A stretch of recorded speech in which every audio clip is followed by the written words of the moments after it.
Listen, Queen, if you're a woman who doesn't remember parts or her entire childhood, this message is for you. I work with Black women who are successful, who are accomplished, and who know their stuff. But often when we're diving into conversations about childhood, they can't recall, they don't remember, they're not sure. And it's more common than I would have thought before becoming a relationship coach who specializes in working with Black women and women of color. And what I have found is that these sort of memory blocks are often connected to emotional wounding and childhood trauma. And it's important for you to dive into these blank spaces to try and recollect or recall what happened. And it's best that you do it with a professional so you have support, so you have someone to help guide you through the process and so that it doesn't become so overwhelming.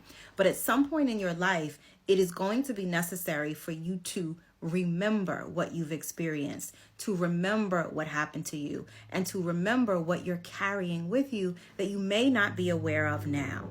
And the reason why it's important for you to dive back in and to recall and remember these experiences is because you need to heal them. You need to resolve them. You need to process them and let them go so that they're not holding you hostage or you're not carrying them into your life and relationships. Because as it stands, those are your trigger points. Those are the things that lead to self-doubt, self-sabotage, and acting out emotionally in your life and in your relationships.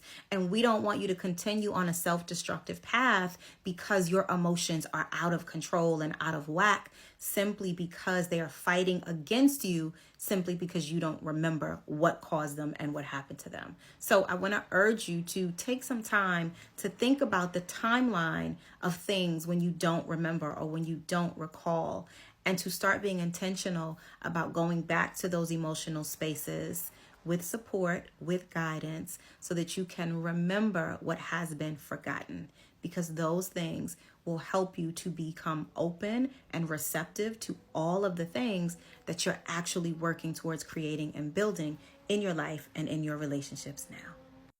This is what I teach my clients in Sacred Queen Coaching and in the Academy. If you're interested in working with me, I invite you to join us. Tap the link in my bio to book a call, or you can just leave a comment down below and I'll answer you there.